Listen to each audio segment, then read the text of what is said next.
عليكم ورحمة الله وبركاته.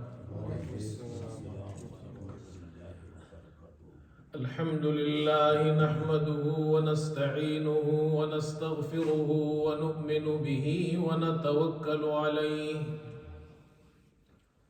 ونعوذ بالله من شرور أنفسنا ومن سيئات أعمالنا من يهده الله فلا مضل له ومن يضلله فلا هادي له ونشهد أن لا إله إلا الله وحده لا شريك له ونشهد أن سيدنا وحبيبنا ومولانا محمدا عبده ورسوله صلى الله تعالى على خير خلقه محمد وآله وأصحابه أجمعين. أما بعد فأعوذ بالله من الشيطان الرجيم. بسم الله الرحمن الرحيم. إن المسلمين والمسلمات والمؤمنين والمؤمنات والقانتين والقانتات والصادقين والصادقات والصابرين والصابرين والصابرات والخاشعين والخاشعات والمتصدقين والمتصدقات والصائمين والصائمات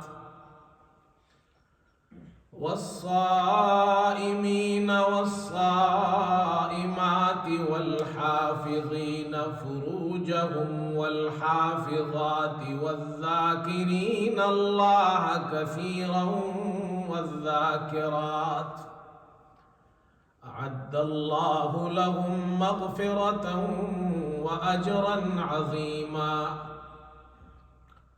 صدق الله مولانا العظيم.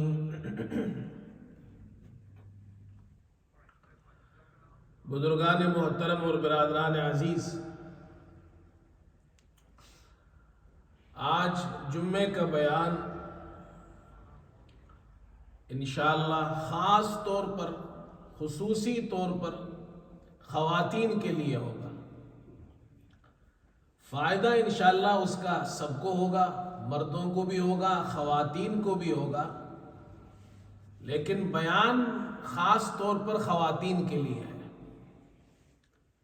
عام طور پر جو بیان ہوتا ہے وہ مردوں کے لیے ہوتا ہے، خواتین کو بھی فائدہ ہوتا ہے اس کا،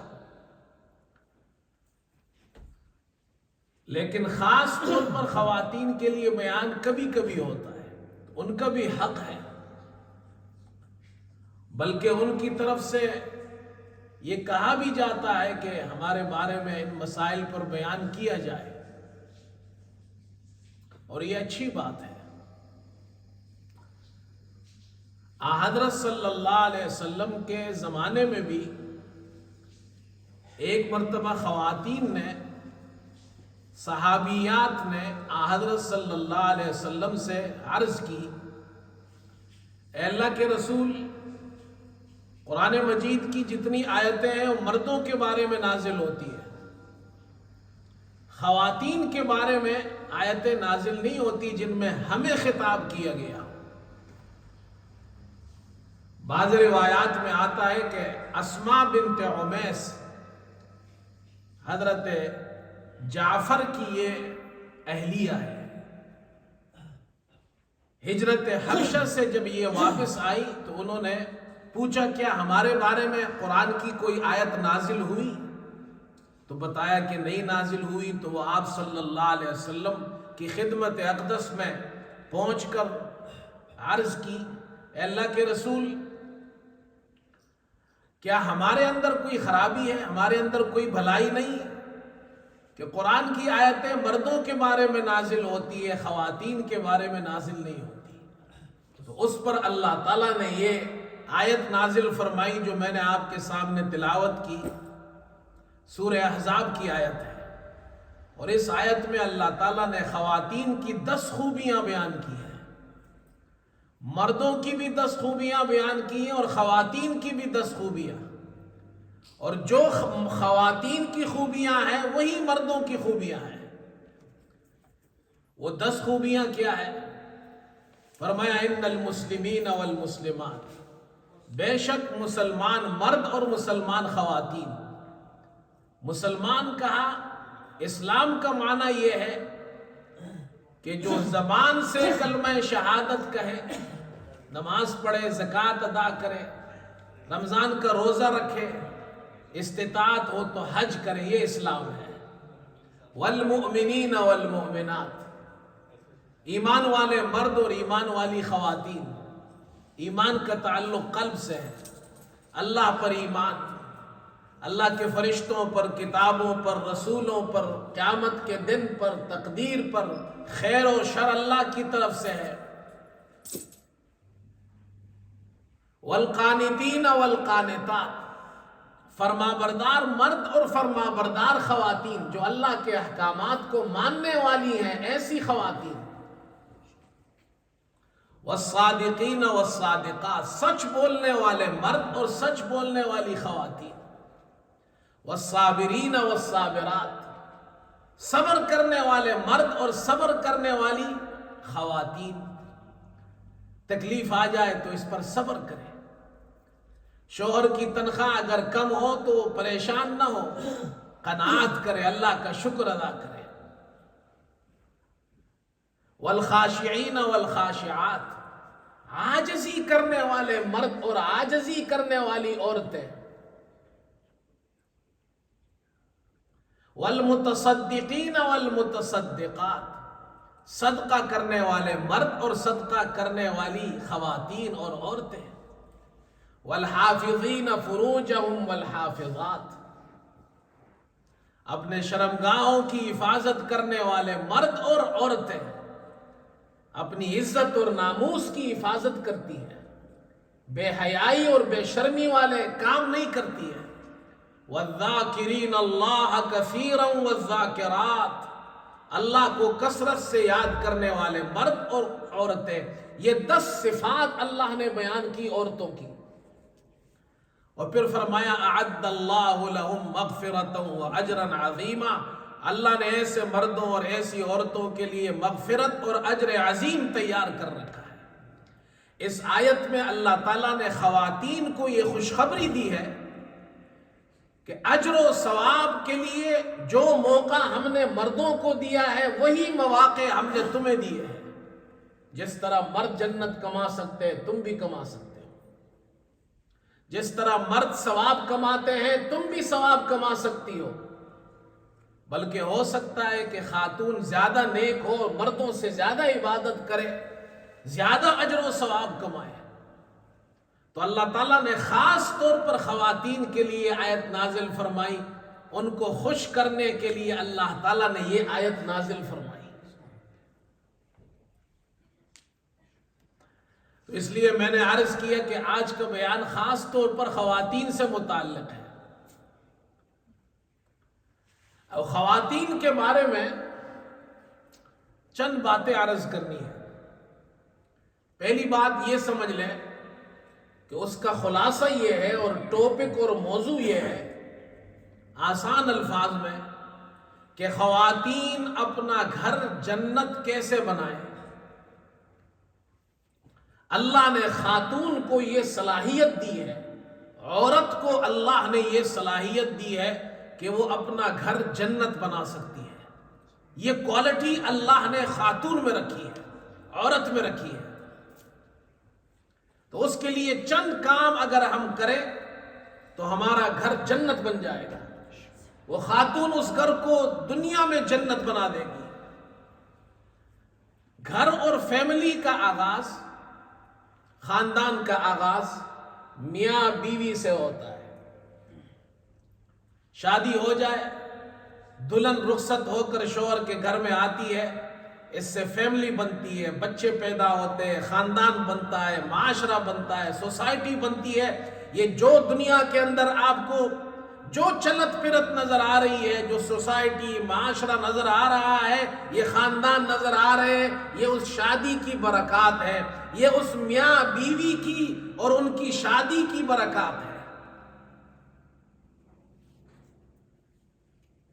لیکن یہ خاندان اور یہ فیملی اور یہ گھر سکون کے ساتھ رہے، اطمینان کے ساتھ زندگی گزارے، اس کے لیے پہلا کام یہ ہے کہ ہمیں یہ سمجھنا پڑے گا، وہ چیزیں ان سے بچنا پڑے گا جو ہمارے گھر کو توڑتی ہیں۔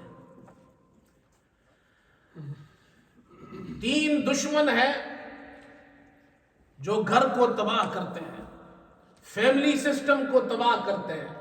تو خواتین کو یہ سمجھنا پڑے گا، اگر وہ اپنا گھر جنت بنانا چاہتی ہے تو ان کو اپنے 3 دشمنوں کو سمجھنا پڑے گا۔ پہلا دشمن شیطان ہے۔ شیطان یہ نہیں چاہتا اس خاتون کا گھر آباد ہو جائے، وہ چاہتا ہے اس کے اور اس کے شوہر کے درمیان ہمیشہ جھگڑا ہو اور ان کی شادی ٹوٹ جائے، ان کا خاندان بکھر جائے، فیملی تباہ ہو جائے۔ حدیث میں آتا ہے، مسلم شریف کی روایت ہے، حضرت صلی اللہ علیہ وسلم نے ارشاد فرمایا کہ شیطان اپنا تخت وہ پانی پر رکھتا ہے اور پھر اپنے لشکر کو یعنی شیطانوں کو دنیا میں بھیجتا ہے تاکہ وہ لوگوں کو فتنے میں مبتلا کرے، ان کو گمراہ کرے، ان میں لڑائیاں پیدا کرے۔ تو یہ سارے شیاطین دنیا میں پھیل جاتے ہیں اور پھر آ کر رپورٹ پیش کرتے ہیں، اور اس ابلیس کے سامنے وہ شیطان سب سے بڑا ہوتا ہے، منزلت کے اعتبار سے، درجے کے اعتبار سے جو سب سے زیادہ فتنہ باز ہوتا ہے۔ ایک شیطان آتا ہے، وہ کہتا ہے جی میں نے یہ کام کروایا لوگوں سے، تو وہ کہتا ہے ما صنعت شیئا، تم نے کچھ بھی نہیں کیا، کوئی بڑا کام نہیں کیا، دنیا میں جتنا بھی فساد ہو رہا ہے یہ شیطان ہی کروا رہا ہے، کہتے کچھ بھی نہیں کیا۔ دوسرا آتا ہے میں نے یہ کام کیا، وہ کہتے کچھ بھی نہیں کیا۔ ایک شیطان آتا ہے اور وہ کہتا ہے کہ میں نے گھر کے اندر میاں بیوی کے درمیان لڑائی اور جھگڑا پیدا کیا اور ان کے درمیان تفریق پیدا کر دی۔ اتنا جھگڑا ہوا کہ شوہر نے بیوی کو طلاق دے دی، اور اگر شوہر نے نہیں دی، بیوی غصے میں آ گئی، اس نے خلا مانگ لی اور وہ جناب اس نے اپنی شادی کو توڑ دیا اور چلی گئی، جھگڑا کرا دیا میں نے۔ آپ صلی اللہ علیہ وسلم نے ارشاد فرمایا کہ شیطان جو ابلیس ہے وہ اس شیطان کو اپنے قریب کرتا ہے اور کہتا ہے تو نے بڑا اچھا کام کیا۔ امام اعمش اس حدیث کے راوی ہے، وہ فرماتے میرا خیال ہے آپ صلی اللہ علیہ وسلم نے ارشاد فرمایا کہ شیطان ابلیس اس شیطان کے ساتھ معانقہ کرتا ہے، اس کو گلے لگاتا ہے، جپی پاتا ہے، تو نے بڑا کام کیا ہے، میاں بیوی کے درمیان جدائی کرا دی۔ تو میاں بیوی کا گھر کا سب سے بڑا دشمن شیطان ہے۔ میرے پاس ایک آدمی آیا، اس نے اپنا مسئلہ پرسنل مسئلہ بیان کیا۔ میں کہا دیکھو ہم لوگ کتنی بڑی غلطی کرتے ہیں، شیطان کو خود اپنے گھر میں دعوت دیتے ہیں۔ حدیث میں آتا ہے رسول اللہ صلی اللہ علیہ وسلم نے ارشاد فرمایا جب کوئی انسان مسلمان گھر میں داخل ہوتا ہے اور اللہ کو یاد کرتا ہے، اللہ کا نام لیتا ہے، دعا پڑھتا ہے، بسم اللہ پڑھتا ہے، تو شیطان اس کے گھر میں داخل نہیں ہوتا، اور اگر وہ گھر میں داخل ہوتا ہے اللہ کو یاد نہیں کرتا تو شیطان بھی اس کے ساتھ گھر میں داخل ہوتا ہے۔ پھر جب وہ کھانا کھاتا ہے اور بسم اللہ نہیں پڑھتا تو یہ شیطان دوسرے شیطانوں کو آواز دیتا ہے، کہتا ہے جی تمہیں رات کو ٹھہرنے کی جگہ بھی مل گئی اور کھانا بھی مل گیا۔ جب ہم گھر میں داخل ہو، بسم اللہ نہیں پڑھیں گے، دعا نہیں پڑھیں گے تو شیطان گھر میں آئے گا، جھگڑا پیدا ہوگا۔ اب چھوٹی سی دعا ہے وہ ہمیں سیکھنی چاہیے، جی گھر میں داخل ہو تو یہ دعا پڑھیں۔ آپ صلی اللہ علیہ وسلم نے ہمیں یہ دعا سکھائی ہے، ابو داؤد میں حدیث ہے، اللہم انی اسألک خیر المولج وخیر المخرج بسم اللہ ولجنا و بسم اللہ خرجنا وعلی اللہ ربنا توکلنا. یہ دعا ہے، یہ پڑھ لیا کرے. شیطان گھر میں داخل نہیں ہوگا تو شیطان کے فتنے سے محفوظ رہیں گے. دوسری چیز، خواتین کو بلکہ مرد اور عورت کو، میاں بیوی کو اس بات کا خیال رکھنا چاہیے کہ ان کے درمیان کوئی بھی جھگڑا ہو، اختلاف ہو جائے، وہ خود سولو کرے اسے. ہمارے یہاں ایک بہت بڑا مسئلہ یہ، شوہر اپنی بیوی کی بات اپنی فیملی کو بتا رہا ہے، اپنے ماں باپ بہن بھائیوں کو بتا رہا ہے، بیوی اپنے شوہر کی بات جا کر اپنے گھر میں بتاتی ہے، اس سے جھگڑے پیدا ہو جاتے ہیں. خود سولو کرے اس کو. اور یہ جو ساس ہے نا گھروں میں ساس، اللہ سب کو نیک ساس نصیب فرمائے. یہ دعا کیا کرو. میں لوگوں سے کہتا ہوں جی دعا کرو، لوگ دعائیں کرتے ہیں نا اللہ ہماری بیٹی کو نیک شوہر عطا کرے. میں کہتا ہوں یہ آدھی دعا ہے، یہ پوری دعا نہیں ہے. نیک شوہر مل گیا لیکن نیک ساس نہیں ملی. پوری دعا یوں کیا کرو، اے اللہ میری بیٹی کو نیک شوہر بھی دے، نیک ساس بھی دے. ساس اگر نیک نہ ہو، ظالم ہو، ظالمہ عورت ہو. میں ساری ساسوں کو نہیں کہہ رہا جی خواتین بولیں گی مولوی صاحب نے آج جو جمعے کے دن ساری توپوں کا رخ ہماری طرف کر دیا ہے. بھائی یہ میں ان لوگوں کو کہہ رہا ہوں جو نیک نہیں ہے، جو گھروں کو توڑتی ہے. اگر ساس نیک ہوگی اپنے بیٹے کو اچھی بات بتائے گی. بیوی کی ماں یعنی وہ بھی تو ساس ہے، اگر وہ نیک ہوگی وہ اپنی بیٹی کو اچھی باتیں بتائے گی، وہ گھر نہیں توڑے گی. قرآن کریم نے میاں بیوی کے درمیان اتفاق کے لیے 2 سلوشن بتائے ہیں. ہم قرآن کو نہ پڑھتے ہیں نہ سمجھتے ہیں. پہلا سلوشن یہ بتایا ہے میاں بیوی کے درمیان اگر اختلاف جھگڑا ہو جائے وہ اپنے کمرے میں اس بات کو رکھے، کمرے سے باہر نہ نکالے، خود سولو کرے اس کو. کتنا اچھا سلوشن بتایا ہے. دوسرا سلوشن، اگر وہ مسئلہ بڑھ جائے حل نہ ہو تو پھر جو شوہر کے رشتہ دار ہیں ان میں سے ایک آدمی حکم اور بیوی کے رشتہ داروں میں سے ایک آدمی، وہ دونوں مل جائے، ان کے درمیان اصلاح کی کوشش کرے. اور اللہ نے قرآن پاک میں اس کا ذکر یوں فرمایا وَإِنْ خِفْتُمْ شِقَاقَ بَيْنِهِمَا فَابْعَثُوا حَكَمًا مِّنْ أَهْلِهِ وَحَكَمًا مِّنْ أَهْلِهَا. اگر میاں بیوی کے درمیان انبن کا خوف ہے تو ایک حکم شوہر کی رشتہ داروں کی طرف سے اور ایک حکم بیوی کے رشتہ داروں کی طرف سے ایک آدمی یہ بھیجو صلح کے لیے. اور اللہ فرماتے ان یریدا اصلاحا یوفق اللہ بینہما، اگر یہ دونوں آدمی اصلاح کی نیت کر لے، اصلاح کا ارادہ کر لے تو اللہ میاں بیوی کے درمیان اتفاق پیدا کر دے گا. تو بھائی ساس سسر کو چاہیے شوہر اور بیوی کے درمیان صلح پیدا کرے، جھگڑا نہیں پیدا کرے. آج کل تو ایک بڑا مسئلہ یہ ہے کہ ساس خاص طور پر اور پھر شوہر کی اگر بہنیں ہو اور وہ بھی نیک نہ ہو، وہ بھی ان کے ساتھ مل جائے تو ان کا تو پورا پروگرام ہی یہی ہوتا ہے. وہ ساس کہتی ہے بہو میرے قبضے میں آ جائے، بہو کہتی ہے ساس میرے قبضے میں آ جائے، بیوی کہتی ہے شوہر میرے قبضے میں ہو، ماں کہتی ہے بیٹا میرے قبضے میں ہو. ساری زندگی اسی میں گزار دی، لڑائی جھگڑے میں. اللہ فرماتے نہیں، صلح کراؤ، اصلاح کراؤ. یہ عورت کو اللہ نے یہ کمال دیا ہے کہ وہ اپنے گھر کو جنت بنا سکتی ہے اگر وہ چاہے. تو دوسرا دشمن عورت خود ہے اس گھر کو تباہ کرنے میں. یا تو وہ بیوی ہوگی اپنا گھر تباہ کرے گی، یا ساس ہوگی اپنا گھر تباہ کرے گی. اور تیسرا دشمن آج کل ایک اور پیدا ہو گیا ہے، وہ جعلی پیر ہے۔ یہ بڑا خطرناک مسئلہ ہے۔ ساس بھی جاتی ہے پیر صاحب کے پاس، تعویذ دو، میری بہو میرے قابو میں آ جائے۔ بہو کہتی ہے جی مولوی صاحب، پیر صاحب ایسا تعویذ دو کہ شوہر میرے قابو میں آ جائے۔ اور پرانے پیر پرانے بھی ہوتے تھے، لیکن پرانے پیر ذرا اچھے ہوتے تھے، وہ لڑائی جھگڑا نہیں کرواتے تھے۔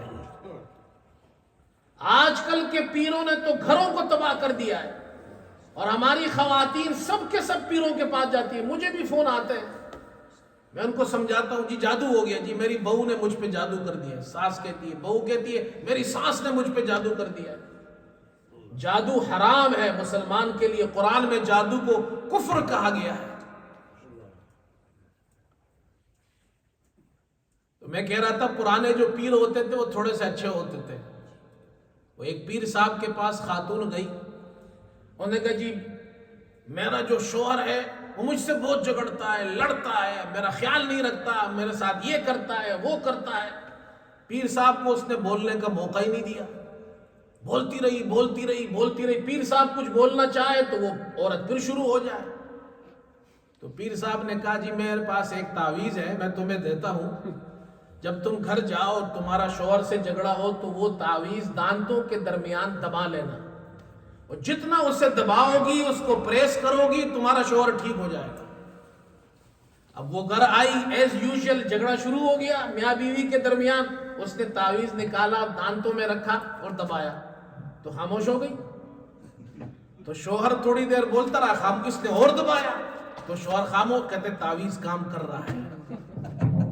پیر صاحب نے بڑا چنگا تعویذ دیا ہے، بڑا کام کر رہا ہے۔ تو پرانے پیر کچھ سمجھدار ہوتے تھے، آج کل کے پیروں نے تو ہمارے گھروں کو تباہ کر دیا ہے۔ ساس جاتی ہے پیر صاحب کو، پیسے بھی دیتی ہے، ہزاروں پاؤنڈ یہ پیر لوٹتے ہیں عورتوں سے۔ ہماری خواتین بیچاری سیدھی سادی ہوتی ہے، وہ جاتی ہے جی میری بہو میرے قبضے میں آ جائے، اور بیوی کہتی ہے میرا شوہر میرے قبضے میں آ جائے، میری ساس میرے قبضے میں آ جائے۔ میں آپ کو ایک سچا واقعہ سناتا ہوں، یہاں انگلینڈ میں ہوا ہے۔ نارتھ کے اندر ایک جعلی پیر تھا، مسجد میں امام بھی تھا۔ اس کے پاس ساس گئی، بہو اور ساس کا جھگڑا ہے، ساس اس کے پاس گئی، جی بہو نے یہ کیا وہ کیا، تعویذ دو میرے قابو میں آ جائے۔ اس نے جناب اس کو بتایا تمہاری بہو نے تم پہ کچھ کر دیا، یہ تعویذ لے جاؤ، پیسے لیے اس سے۔ اسی پیر صاحب کے پاس بہو بھی گئی، اور پیر صاحب کو نہیں معلوم یہ وہی بہو ہے جس کے خلاف میں نے تعویذ دیا ہے۔ اس نے اس کو بھی تعویذ دے دیا، تمہاری ساس نے تم پر تعویذ کیا، یہ لے جاؤ۔ کئی سال تک ساس اور بہو میں جھگڑا رہا، پیر صاحب ان کو لوٹتا رہا، ان سے پیسے لیتا رہا، ہزاروں پاؤنڈ اس نے لیے۔ عورت تو عورت ہوتی ہے، ساس بھی بہو کا جھگڑا ہوتا ہے، کچھ عرصہ چلتا ہے، اس کے بعد جھگڑا ختم ہو گیا، اللہ نے کیا ان کا جھگڑا ختم ہو گیا۔ تو وہ زمانہ گزر گیا، تو کچھ سال گزر گئے، تو اس ساس نے بہو سے کہا جی میں تو وہ فلاں جو پیر صاحب ہے اس کے پاس جاتی تھی، وہ مجھے کہتا تھا تمہاری بہو نے تم پہ یہ کیا ہے۔ بہو نے کہا اس کے پاس میں بھی جاتی تھی، اس نے کہا تمہاری ساس نے تم پہ یہ کیا ہے۔ انہوں نے کہا جی اس نے تو ہمیں لوٹا ہے۔ پھر جناب رابطہ کیا گیا، لوگوں کے درمیان میں ڈالا گیا، معلوم ہوا اس نے ہزاروں پاؤنڈ لیے ہیں، اور جعلی پیر تھا۔ پھر وہاں سے اس کو نکال دیا گیا۔ تو بھائی ان چکروں میں نہ پڑے خواتین۔ اللہ تعالیٰ ہمارے گھروں کی حفاظت فرمائے۔ دوسری بات یہ ہے، گھروں کے اندر خرابی کیسے پیدا ہوتی ہے، رشتے کیسے ٹوٹتے ہیں، گھر کیسے برباد ہوتے ہیں، یہ میں تجربات اور مشاہدات کی روشنی میں بات کر رہا ہوں۔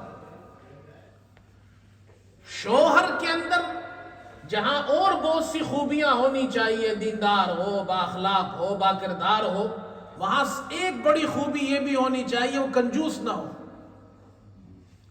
جب شوہر بہت زیادہ کنجوس ہوتا ہے نا تو پھر مال پر، پیسے پر جھگڑا ہوتا ہے۔ بیوی کہتی تم پیسہ دیتے نہیں ہو، میری ضرورت زیادہ ہے، شوہر کنجوس ہوتا ہے، دیتا ہے نہیں. اسی لیے بعض علماء نے لکھا ہے کہ اپنی بیٹی کی شادی کنجوس سے مت کراؤ، ورنہ وہ تمہاری بیٹی کا گھر دنیا کے اندر جہنم بنا دے گا. کنجوسی بہت بڑی تباہی ہے. گھروں کے اندر بگاڑ پیدا ہوتا ہے کنجوسی سے. شوہر کنجوس ہوتا ہے، دیتا نہیں ہے، بیوی کہتی ہے، تقاضا کرتی ہے.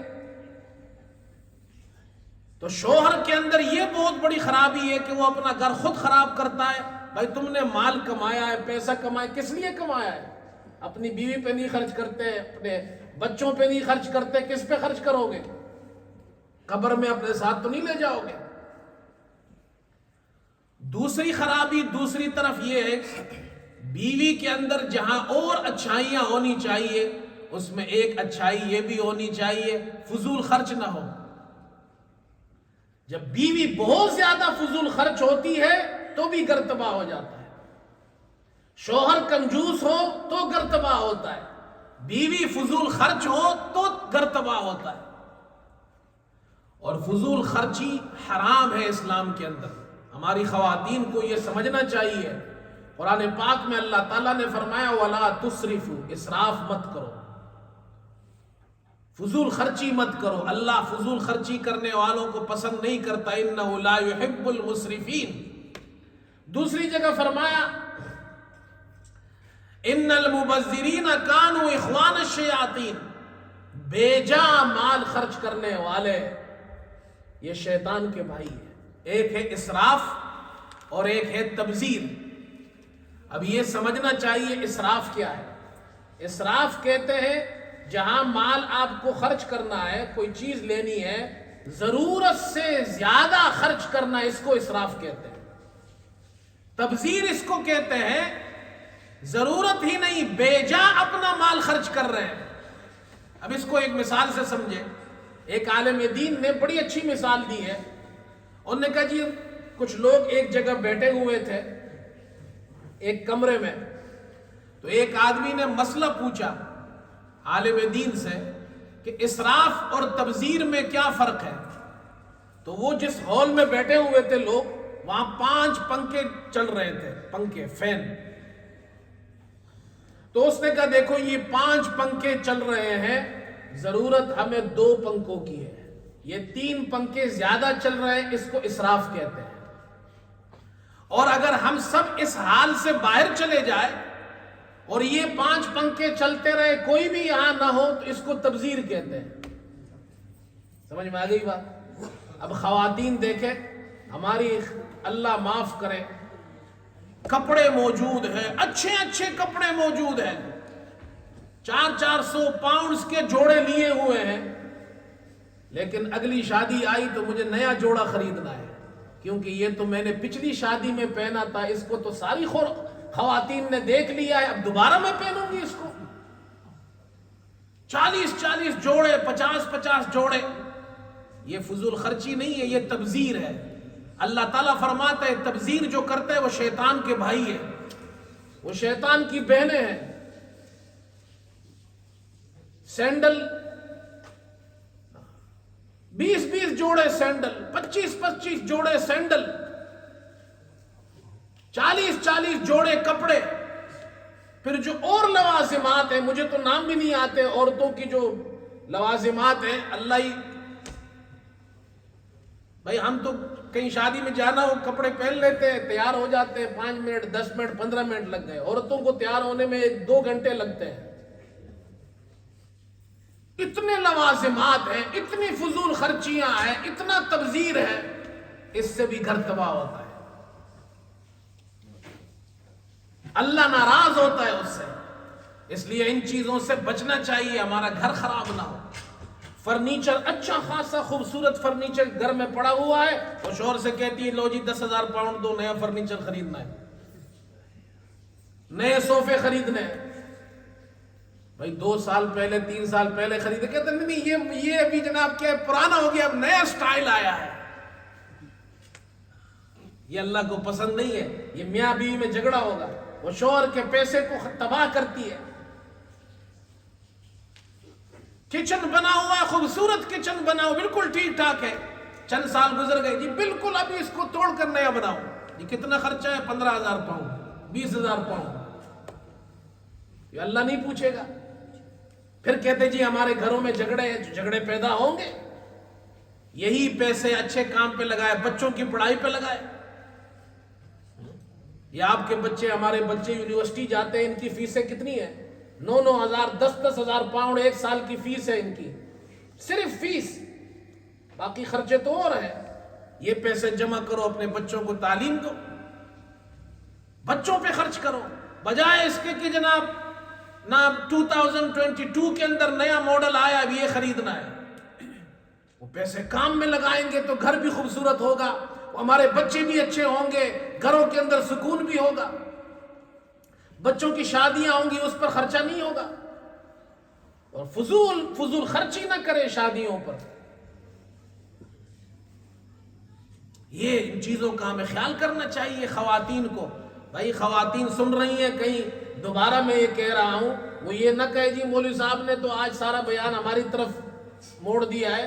تو بھائی ہم پورے سال مردوں کو سناتے ہیں، پورے سال تو ان کو سناتے ہیں، آج تو آپ کے لیے خصوصی بیان ہے۔ تیسری چیز، کتنا ٹائم ہو گیا؟ اچھا وہ انگلش میں بھی آخر میں بیان کرنا ہے تو اس لیے میں ٹائم دیکھتا رہتا ہوں۔ تیسری چیز، تفصیل کا موقع نہیں ہے، بیان کر دیتا ہوں۔ خواتین ایک بات کا یہ خیال رکھیں کہ ہماری مائیں بہنیں گھروں میں بعض مرتبہ جب غصے میں آ جاتی ہے نا، تو وہ اپنے شوہروں کو، اپنے بچوں کو، اپنی بچیوں کو پھر بد دعائیں دیتی ہے۔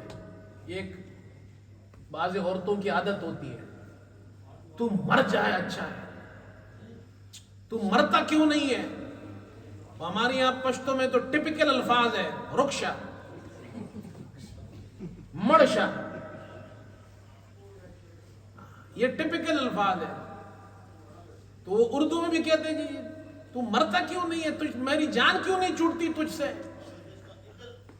اب وہ ماں اپنے بچوں کو یا بیوی اپنے شوہر کو، وہ یہ نہیں چاہتی یہ مر جائے، وہ نہیں چاہتی کہ یہ گم ہو جائے، غصے میں کہتی ہے، لیکن آپ صلی اللہ علیہ وسلم نے اس سے منع فرمایا ہے۔ مسلم شریف کی حدیث ہے، صحابہ فرماتے ہیں ہم ایک غزوے میں تھے حضرت صلی اللہ علیہ وسلم کے ساتھ، تو اونٹ کم تھے، تو ہم ایک اونٹ پر 5 6 7 آدمی نمبر سے سواری کرتے تھے۔ تو ایک آدمی کی سواری کی باری آئی، انصاری تھا، وہ اپنے اونٹ پر سوار ہوا تو اونٹ نے شوخی دکھائی، اونٹ کو بٹھایا، اس پر سوار ہوا، اس نے شوخی دکھائی، تو اس نے کہا کہ تجھ پر اللہ کی لعنت ہو، بد دعا ہے۔ آپ صلی اللہ علیہ وسلم نے پوچھا یہ کس نے کہا؟ انہوں نے کہا اللہ کے رسول میں نے کہا۔ آپ نے فرمایا جس اونٹ کے لیے تم نے بد دعا کی ہے کہ اس پر اللہ کی لعنت ہو، اس کو ہمارے یہاں سے نکال دو، ہمارے درمیان ایسا اونٹ نہیں ہونا چاہیے جس پر اللہ کی لعنت ہو، اس کو نکال دو یہاں سے۔ پھر آپ نے فرمایا لا تدعوا علی انفسکم، اپنے آپ کو بد دعا مت دو۔ بعض مرتبہ آدمی غصے میں آ جاتا ہے، مرد بھی ہو یا عورت بھی ہو، ذرا سی تباہی آ جائے، کہتی اللہ مجھے اٹھا لے اچھا ہے، تجھ سے جان چھوٹ جائے میری، میں مر جاؤں اچھا ہے۔ ایسا مت کہو۔ لا تدعوا علی اولادکم، اپنی اولاد کو بد دعا مت دو غصے میں آ کر۔ لا تدعوا علی اموالکم، اپنی مال اور دولت کو بد دعا مت دو۔ گاڑی خراب ہو گئی تو لات مارتا ہے گاڑی کو، کہتے ہیں تباہ ہو جائے تو اچھا ہے۔ آپ صلی اللہ علیہ وسلم نے منع فرمایا کہیں ایسا نہ ہو کہ تم ایسے وقت میں اللہ سے دعا مانگو جس وقت دعائیں قبول ہوتی ہیں اور اللہ تمہاری وہ دعا قبول کر لے۔ اگر اس وقت دعا قبول ہو گئی تو شوہر تو یہاں سے ٹرانسفر ہو جائے گا، تو کہے اللہ تجھے مار دے، وہ ٹرانسفر ہو گیا شوہر۔ بیٹے کو بد دعا دی، بیٹا مر گیا۔ اس لیے ان چیزوں سے بچنا چاہیے، اپنی بچوں کو، اپنے شوہروں کو بد دعائیں نہ دو، ان کو دعائیں دو، گھروں کے اندر سکون پیدا ہوگا اس سے۔ اللہ ہم سب کو عمل کی توفیق عطا فرمائے۔ وآخر دعوانا الحمدللہ رب العالمین۔